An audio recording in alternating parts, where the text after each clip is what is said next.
की बात करें तो करीब 60% मतदान हुआ है। वहीं अगर हम घोसी की सीट की बात करें तो करीब 59% मतदान है। लेकिन राजधानी लखनऊ की बात हो या कानपुर की गोविंद नगर सीट की बात हो, जो भी, या फिर अलीगढ़ की सीट की बात हो, तो कहीं ना कहीं जो शहरी सीटें थी उन पर मतदान उस हिसाब से नहीं हुआ जिस हिसाब से होना चाहिए था। अब ये जरूर देखना दिलचस्प होगा कि आखिर किस पार्टी के मतदाताओं ने ज्यादा बढ़ चढ़कर। योगेंद्र हमारे साथ जुड़ गए हैं। योगेंद्र, अलीगढ़ में हमने देखा कि चुनावी जो परसेंटेज था वोटिंग को लेकर वो कम दिखाई दिया, ऐसे में उत्साह उतना नहीं था मतदाताओं में, इसका क्या कारण रहा? उसके साथ ही आज किस तरह की हलचल आप देख पा रहे हैं, क्योंकि तैयारियां की गई होंगी मतगणना को लेकर भी और प्रत्याशियों की धड़कनें तेज हो गई होंगी। देखिए, वरना की जो सबसे बड़ा बीजेपी का ये होता है कि अगर वोटिंग परसेंटेज हाई रहेगा तो बीजेपी मानती है कि उसको वोट पड़े हैं। लेकिन जिस तरीके से अलीगढ़ में 3,75,000 मतदाता हैं, उसमें से केवल 38% के करीब पड़े हैं। लगभग 1,46,000 लोगों ने अपने मतों का प्रयोग करा है। यहाँ पर जो अलीगढ़ का प्रशासन है उसने काफी कोशिश करी कि मतदाता बाहर निकले, लेकिन जिस तरीके से जब यहाँ वोटिंग शुरू हुई तो वोटिंग का रुझान ही बहुत ही मतलब रेंग के यहाँ पर चलता रहा। अब जिस तरीके से देखने में यह आ रहा है कि जितने भी बीजेपी के नेता हैं वो सारे मतलब इस बात को लेकर फिक्रमंद है कि कहीं ये सीट हमारे हाथ से चली ना जाए। अब देखने वाली बात यह है, क्योंकि जो यहाँ पर बीएसपी के जो वोट है उसमें से लगभग 40,000 के करीब वोट जो है एससी के हैं और लगभग 40,000 के करीब वोट मुस्लिम्स के हैं। अगर जिस तरीके से अगर ये वोट ज्यादा पड़ गए तो हो सकता है कि बीजेपी को कुछ भी हो जाए। यहाँ पर सबसे बड़ा लोगों का जो नाराजगी थी वो इस बात को लेकर की थी कि जो 2017 में वोट दिए वो जो योगी जी और मोदी जी के नाम पर दिए, लेकिन वो जीत भी गए। जीतने के बाद भी जो यहाँ के जो है जो दिलेर हैं वो लौट करके मतदाताओं के पास नहीं गए। योगेंद्र, कहीं ना कहीं जिस तरीके से आप बता रहे हैं कि विपक्ष उम्मीद कर रहा था एंटी इनकम्बेंसी को लेकर, वोटिंग की परसेंटेज भी कम रही है, इसका मतलब है कि बदलाव की बयार दिखाई दे रही है। देखिए, बिल्कुल हो सकती है, क्योंकि जो भी बीजेपी का वोट है वो अच्छा मतलब प्रॉपर पैसे वाला वोट माना जाता है और वो बड़ी मुश्किल से घर से निकलता है। तो जिस वक्त भी वो घर से निकलता है तो वोटिंग परसेंटेज बढ़ जाती है। लेकिन जो बीएसपी का वोट है या सपा का वोट है वो हमेशा बाहर निकलता है और वोटिंग करता है। तो इस वजह से बीजेपी इस बात को लेकर के काफी फिक्रमंद है कि कहीं ये सीट हमारे हाथ से ना चल जाए। और भी जब मतगणना शुरू होगी थोड़ी देर में रुझान पता चलने चालू हो जाए। बिल्कुल योगेंद्र, बने रहे हमारे साथ। एसके लगातार जुड़े हैं। एसके, जिस तरीके से हम देख रहे हैं कि कई जगह पर वोटिंग परसेंटेज जो कम रहा है, उसमें लखनऊ की कैंट सीट की बात कर ली जाए, अलीगढ़ की सीट की बात कर ली जाए, ऐसे में एंटी इनकम्बेंसीज को मानकर चले या फिर वाकई उतना उत्साह उपचुनाव की वजह से लोगों ने नहीं दिखाया? हाँ, ये एक बड़ा सवाल बंधन था। बीएसपी और लगातार जुड़े हैं, उनके पास कुछ लोग मौजूद हैं, उनसे वो बात करना चाहते हैं। योगेंद्र, आप पूछिए सवाल। देखिए, हमारे साथ इस वक्त हैं बीजेपी के अलीगढ़ के जिला अध्यक्ष गोपाल राणा जी। आइए हम इनसे जानते हैं कि किस तरीके से जो वोटिंग परसेंटेज रहा वो क्यों रहा और किस वजह से रहा। ये ऐसा है कि अगुवाई अष्टमी के व्रत के कारण महिलाओं ने शाम के टाइम वोट डाला और किसानी का काम चल रहा है, इसलिए वोटिंग परसेंट कम रहा है। लेकिन भारतीय जनता पार्टी पर मैं भारतीय जनता पार्टी की तरफ से आश्वस्त करता हूँ कि जनता ने हमारा पूरी तरह साथ दिया है और उसके लिए मैं इलाज विधानसभा की जनता को और भारतीय जनता पार्टी कार्यकर्ता को बधाई। देखिए, जैसा माना जाता है कि जब वोटिंग परसेंटेज हाई होता है तो बीजेपी को फायदा होता है और इस बार वोटिंग परसेंटेज बहुत ज्यादा डाउन रहा है, तो आप क्या इस बारे में कहेंगे? 39.6% वोटिंग हुआ है। उपचुनाव था, उपचुनाव के कारण ही जो है लोगों में थोड़ी सी निरस्ता थी, लेकिन भारतीय जनता पार्टी के प्रत्येक कार्यकर्ता ने पूरा प्रयास किया है और जनता के बीच में हम लोग गए हैं और हम निश्चित रूप से कह सकते हैं कि हम इस चुनाव को जीत रहे हैं बहुत अच्छे से। इस बात जैसे लोगों का विरोध था कि जो जनप्रतिनिधि है वो गांव में नहीं जाते, दूसरा गायों और को लेकर के उनके खेतों को उतार, इस बारे में नहीं, उनसे सब बात हो गई थी। उनकी जो समस्या थी उनसे हमारे प्रशासन ने और मैंने स्वयं जाकर के बात की, उसके बाद उन्होंने कोई विरोध नहीं था। ठीक है योगेंद्र, लौटेंगे हम आपके पास। योगेंद्र, फिलहाल संवाददाता अलीगढ़ से हमारे साथ लाइव जुड़ रहे हैं। योगेंद्र, क्योंकि थोड़ी ही देर में काउंटिंग शुरू होने वाली है, वोटिंग को लेकर जो फैसला जनता कर चुकी है, ऐसे में अग्नि परीक्षा बीजेपी के लिए भी है और विपक्ष जो उम्मीद लगाए बैठा है कि कहीं ना कहीं उसकी भी नैया पार होगी, कितनी उम्मीदें हैं? देखिए, ये बात तो बिल्कुल सही है। यहाँ पर सबसे बड़ी जो अग्नि परीक्षा की आप बात कर रही है, तो सबसे बड़ी अग्नि परीक्षा बीजेपी के लिए है, क्योंकि जो विपक्षी है उनके पास तो खोने के लिए कुछ नहीं है। लेकिन जिस तरीके से 2017 में इगलास की सीट लगभग 75,000 मतों से बीजेपी ने जीती थी, और 2.5 साल में योगी जी ने जो भी काम किए उनको जनता ने पसंद किया। लेकिन जो एमएलए हैं और जो एमपी हैं वो जनता तक योगी जी और मोदी जी की सही बात पहुंचा नहीं पाए, क्योंकि वो जनता से मिलते नहीं। इसी वजह से जनता नाराज है, और उन्होंने बजाय नोटा इस्तेमाल करने के ये पसंद किया कि वो वोट ही ना दे।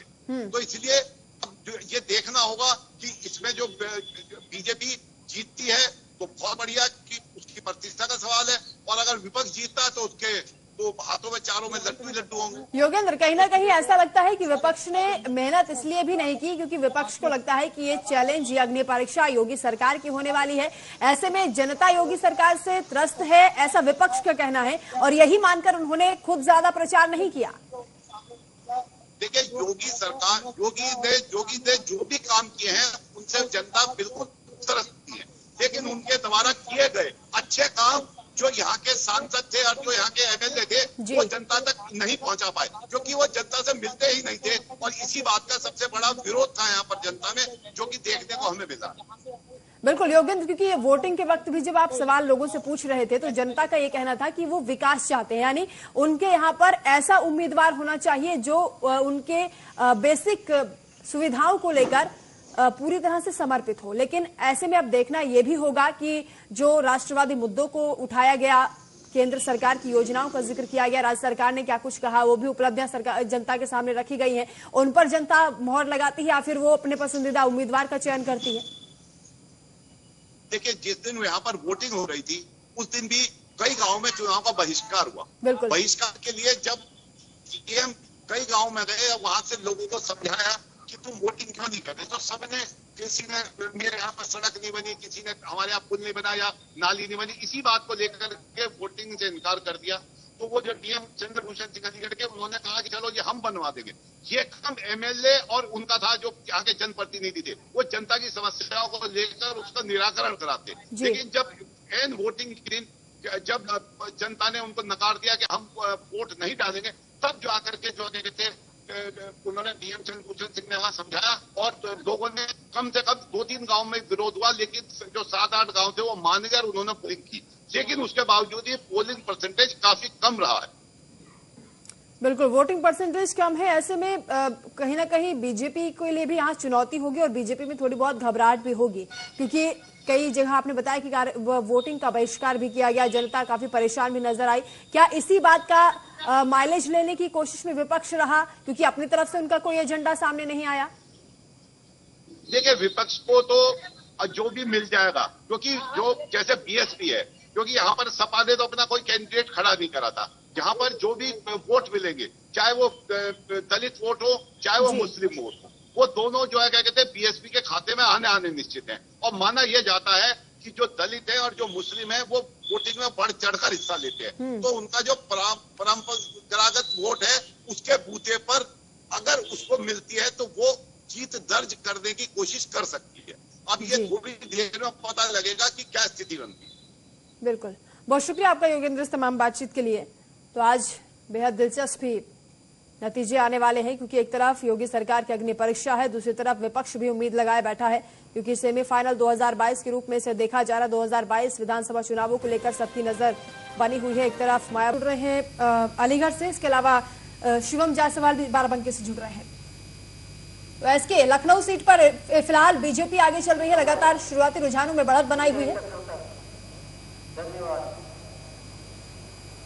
बिल्कुल, अगर हम देखें अभी तक जो बैलेट मत थे उनका गिनती हो गई है, और साथ ही साथ उसके बाद जो प्रथम चरण था पूरा हो चुका है, द्वितीय चरण का भी पूरा हो चुका है। जो द्वितीय चरण का अभी तक रुझान आया है उसमें 1869 वोटों से बीजेपी के सुरेश चंद्र तिवारी आगे हैं। अगर हम दूसरे नंबर की बात करें तो मेजर आशीष चतुर्वेदी हैं जो कि 837 वोटों के साथ आगे हैं। वहीं तीसरे नंबर पर कांग्रेस के प्रत्याशी दिलप्रीत हैं और चौथे नंबर पर बीएसपी के प्रत्याशी अरुण द्विवेदी हैं। तो अगर हम ये सिनेरियो देखें तो कहीं ना कहीं बीजेपी और समाजवादी पार्टी की टक्कर है। अगर प्रदेश भर के सीनियरों को देखें, गंगो की सहारनपुर की गंगो सीट छोड़ दें तो बाकी सीटों पर कहीं ना कहीं बीजेपी के साथ सीधे समाजवादी पार्टी की टक्कर है। ऐसी स्थिति में लेकिन अगर लखनऊ की कैंट सीट की बात करें तो करीब 1000 से ज्यादा मतों का अंतर है बीजेपी प्रत्याशी और समाजवादी प्रत्याशी के बीच में। तो निश्चित तौर पर चूंकि ये कैंट का एरिया है और हम कहें ज्यादातर लोग यहाँ पे सेना के हैं या फिर सेना के अफसर हैं, तो कहीं ना कहीं मेजर आशीष चतुर्वेदी जो कि समाजवादी पार्टी के प्रत्याशी हैं, कहीं ना कहीं उनको फायदा जरूर मिला है। और हालांकि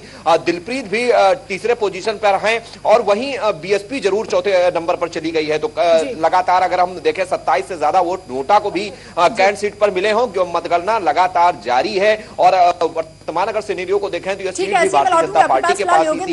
यहाँ से जो अभी योगेंद्र, अलीगढ़ की ग्लास सीट पर बीएसपी इस वक्त आगे चल रही है, हालांकि कुछ टाइम के लिए बीजेपी भी आगे थी। समाजवादी पार्टी का क्या इस वक्त आप रुझान देख पा रहे हैं?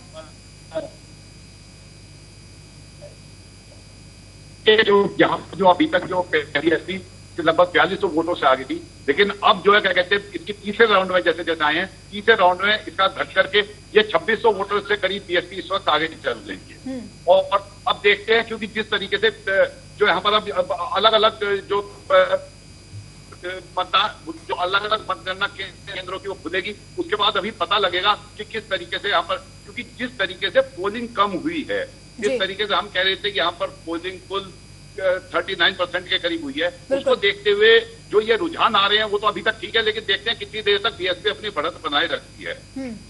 देखिए, एक और अपडेट मैं अपने दर्शकों को दे दूं वरना आपके माध्यम से कि कानपुर के गोविंद नगर विधान बने हुए हैं। योगेंद्र हमारे सहयोगी अलीगढ़ से बने हमारे साथ में, हरिओम भाले साहब लगातार बने हैं और संजय जी हमारे साथ में हैं, आशीष जी हमारे साथ में हैं। एक बार फिर से सभी का स्वागत है। पहले अलीगढ़ का एक बार रुक कर लेते हैं। योगेंद्र, क्या अपडेट आ रहे हैं अलीगढ़ से फिलहाल आपके पास? देखिए, अलीगढ़ में जो 5वां राउंड आया, 5वें राउंड में बीजेपी 828 वोटों से अब आगे हो गई है। ये काफी कई बिल्कुल यहाँ पर कांटे की टक्कर चल रही है। कभी जो है बीएसपी आगे हो रही थी, अभी जो लेटेस्ट है 5वां राउंड आया है इसमें 828 वोटों से बीजेपी चल रही।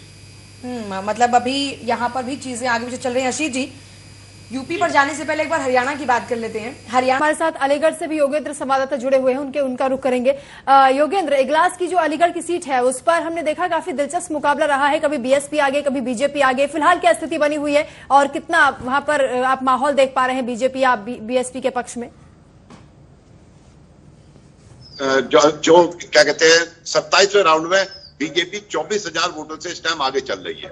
और लेकिन यहाँ पे सबसे बड़ी बात यह है कि जिस तरीके से अभी 2017 के इलेक्शन में राजवीर सिंह जो इनके कैंडिडेट जिले करीब 75,000 मतों से जीते थे, तो अब अगर मान लीजिए 24,000 से आगे चलने जाए, जब 25 से 26,000 से जीत होगी, तो ये भी अपने आप में एक बहुत बड़ी गिरावट है।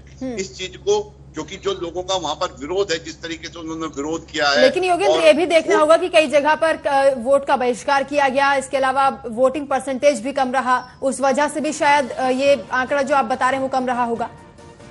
नहीं, मेरा कहने का मकसद तो ये है कि जो लोगों ने वोट नहीं डाला, वो भी तो मेन मकसद ये है कि वो विरोध में है कि क्योंकि जो यहाँ के जितने भी वो एमएलए हैं उन्होंने काम नहीं किए। चलिए, बिल्कुल योगेंद्र आप बने रहिए हमारे साथ में, हम रुक आप लेंगे। योगेंद्र बहुत देर से हमारे साथ में जुड़े हुए हैं। योगेंद्र, क्या अपडेट है जल्दी से बता दीजिए, फिर आएंगे सर आपके पास। देखिए, अलीगढ़ में जो प्रत्याशी राजकुमार सहयोगी बीजेपी के प्रत्याशी है, उन्होंने जो 25,790 के करीब जो वोटों से जीत हासिल कर दी है। उनको लगभग 75,000 वोट मिले हैं और जो बीएसपी का प्रत्याशी है उसको लगभग 50,000 वोट मिले हैं। इसके अलावा जो अभी मैं आपकी बहस सुन रहा था, इसमें सबसे बड़ी बात यह है बीजेपी को जो भी आदमी वोट देता है वो उसमें योगी जी की और मोदी जी की छवि देखता है, लेकिन उनके नाम पर जब वो वोट देता है और जो ये विधायक और सांसद जो जीत के आते हैं वो कोई भी पब्लिक से जुड़े हुए काम नहीं करते। इसकी वजह से आदमी निराश होकर के थोड़ा थोड़ा बीजेपी के विरोध में जाने लगा है। बिल्कुल, चलिए योगेंद्र, हमारे साथ जुड़ने के लिए आपका बहुत बहुत शुक्रिया। दीपक जी, आप जवाब दीजिए। जी, इन्होंने सही बात की कि पब्लिक के पास ऑप्शन भी नहीं था। ये नहीं कि पब्लिक पूरी बीजेपी को नकार दिया है। आप देखिए, ये भी ये चीज नहीं है कि पब्लिक ने पूरी तरह से बीजेपी को नकारा है, लेकिन बीजेपी को एक तरह से कहते हैं वार्निंग दी है कि आप अपने काम को सही कीजिए, अपनी जो लाइन ऑफ एक्शन है उसको चेंज कीजिए, नहीं तो आगे इस तरह की होती रहेंगी और फिर आपको नुकसान होगा। लेकिन ये हरियाणा के अंदर